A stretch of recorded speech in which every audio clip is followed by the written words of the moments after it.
This video is part of a series that is objectively examining the information being provided to attendees and decision makers at COP28. COP28 is taking place in Dubai, United Arab Emirates from 30 November to 12 December 2023. It is the world's largest annual climate summit. The delegates come together to determine how to accelerate action on the climate emergency.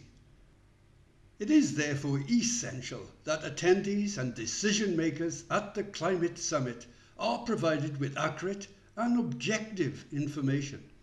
A very influential source of information is WMO. WMO is the United Nations system's authoritative voice on the state and behaviour of the Earth's atmosphere, its interaction with the land and oceans, the weather and the climate it produces. On 15 November 2023, it released the WMO Greenhouse Gas Bulletin number 19. The WMO website states that the Greenhouse Gas Bulletin is published to inform the United Nations Climate Change Negotiations, or COP28, in Dubai. Bulletin 19 provides the state of greenhouse gases in the atmosphere based on global observations through to December 2022. The WMO website makes a forthright claim regarding the key message of the bulletin. It says that record levels of heat-trapping gases mean further temperature increase. The bulletin names the three major greenhouse gases contributing to human-induced global warming as carbon dioxide, methane and nitrous oxide. It states that the latest analysis shows that the globally average surface concentration for carbon dioxide, methane and nitrous oxide reached new highs in 2022. It singles out carbon dioxide as the single most important anthropogenic greenhouse gas in the atmosphere, accounting for approximately 64% of the radiative forcing by long-lasting greenhouse gases. It goes on to claim that carbon dioxide is responsible for about 77% of the increase in radiative forcing over the past 5 years. That is from 2018 to 2022. Given these statements, we can break down the bulletin key message into two parts. A factual data claim that there were record levels of the gases carbon dioxide, methane and nitrous oxide at the end of year 2022. And the hypothesis that increased levels of those gases would mean global temperature increase. We check the factual data claim first, and we focus on the past 5 years, from 2018 to 2022. Methane concentration levels did increase, nitrous oxide concentration levels did increase, carbon dioxide concentration levels did increase. The factual data claim is shown to be correct. Therefore, given the increase of levels over those 5 years, especially of carbon dioxide, if the hypothesis is correct, then a significant rise in the global temperature would be expected. But NOAA data contradicts that expectation. Global temperature was subject to a cooling trend of minus 0.2 degrees Celsius per century. We dug a little deeper.